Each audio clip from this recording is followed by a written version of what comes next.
Well, markets have rebounded as Trump has unwound some of the tariffs. But does that mean that the floor is in and markets are going to rebound from here? Or are we about to see another bout of volatility? So hi there everyone, welcome to the Traders Circle Weekly Market Update. It is Tuesday the 15th of April 2025, but before I get started, you do need to be aware that whatever I say is general advice only. So Trump has unwound some of the tariffs. He's basically unwound most of the reciprocal tariffs. He's taken everyone back to the 10% base tariff rate, the tariff rate that Australia is on. He's unwound everyone back to that point except for China. China, he actually increased the tariffs on. Now, markets really applauded this move and they jumped very strongly. That's despite the fact that the increase in tariffs on China actually is more of an effect on US trade than all the other reciprocal tariffs being wound back. Now, after that, we also saw a pause on tariffs on tech products, some semiconductors and other chips and tech products being exported into the US, as well as he's floating the idea of unwinding the tariffs on automotive components and cars. That was also applauded by markets over the weekend. We saw a bit of a rebound in technology stocks over the past few sessions. And it really goes to show that, basically, if you lobby the Trump government hard enough, if you donate enough to his causes, if you provide enough capital to back his political will, you probably will get your back scratched in return. And that's basically what it looks like the large US technology companies got with the tech tariffs being unwound. Regardless of the pauses or the unwind in tariffs or things like that, I do sort of suspect we will see a huge negative impact from whatever happens regardless. Currently, about half of US economists are forecasting a recession this year. Now, admittedly, that forecast came from before a pause on the reciprocal tariffs, but even so, there is significant economic damage being done. And so it really goes into the next question is whether or not we will see that recession happen.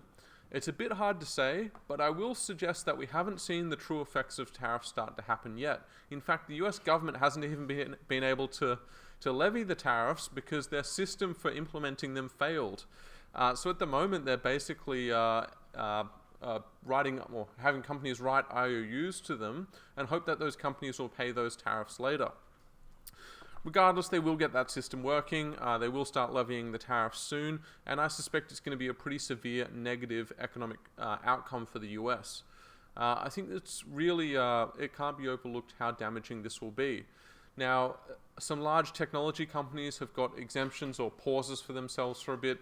Some large automotive companies have got exemptions or pauses for themselves for a bit.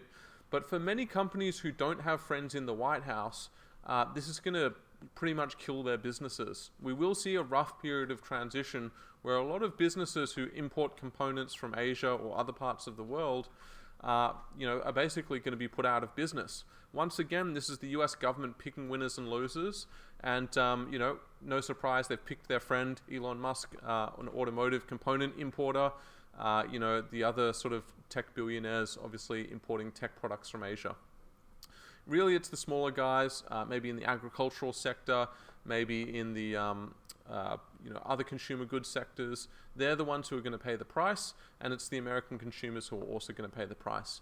I don't think that the American public will put up with it for too long, but regardless, I think enough economic damage to cause a recession will likely happen even before an end is put to it. The only solution that I see is a deal being made between the US and China, and I think that that's really what Trump is after. He really does want a deal, even if it's on negative, not beneficial terms for the US. I think any sort of deal that will allow him to save face. But to be honest, I'm not sure that China is willing to do it. So really, it's up to China to try and dig Trump out of the hole he's put himself in.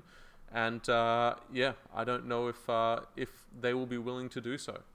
I think a recession is fairly likely. It comes down to how long these tariffs are in place for, whether Trump can salvage anything in the form of a deal.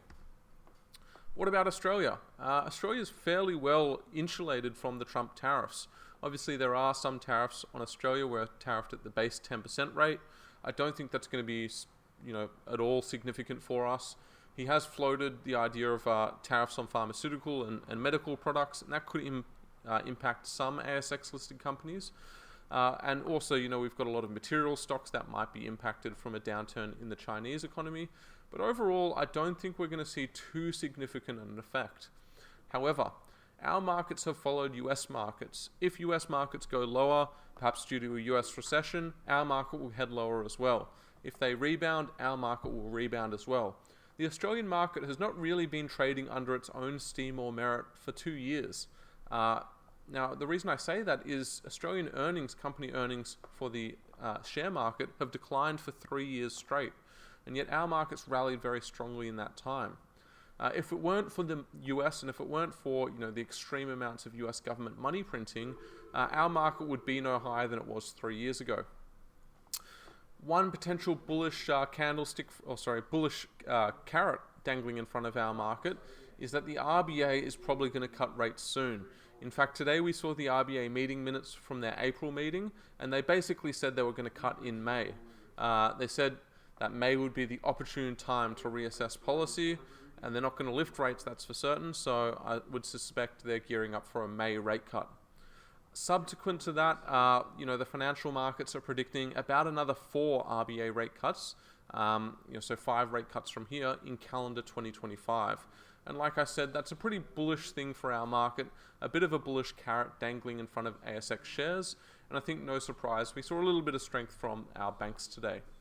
So let's have a look at the charts for this week, guys. This is the US S&P 500. We can see they've been on a bit of a downtrend since the peak in February. Maybe found some support around 5,000 points, and they're coming up to try and test this downtrend line. It's not too far away. 55.50, it might be 5,500 by the time they get there, and then we're going to have to wait to see if they resume selling and come back off towards 5,000, or if they can break through and head back towards the previous peak around 57.50. For our own market, if we have a look at the XJO, we can see that our XJO looks fairly similar, although there are some notable differences. Our market has bounced back up to the downtrend line. In fact, we reached it late last week, and we reached it again in today's session. Both then and now, we reacted to that line and we bounced down from it. In fact, we returned roughly to our low from the initial selling in mid-March. So far, it looks like we want to hold this downtrend line, and that could indicate that we're going to move back towards that sort of 73.50 level. Now, whether or not we do that, or whether or not we break above this uptrend line, is going to come down to US markets. Like I said, we're simply following the US market at the moment rather than running under our own steam. If they come back from their own downtrend line or break lower here, on an accelerated downtrend, I suspect we will see our market head back to the recent lows. If they can break higher and head back to say 57.50 on the S&P 500, that might mean we head back towards 8,000 index points ourselves.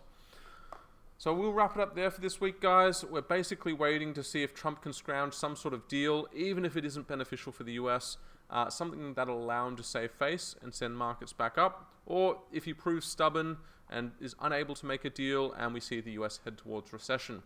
That's going to determine where markets head next, but the longer it takes, the more likely recession looks. So thanks for joining me as always. Please click the like button, click subscribe, and we'll see you guys next time.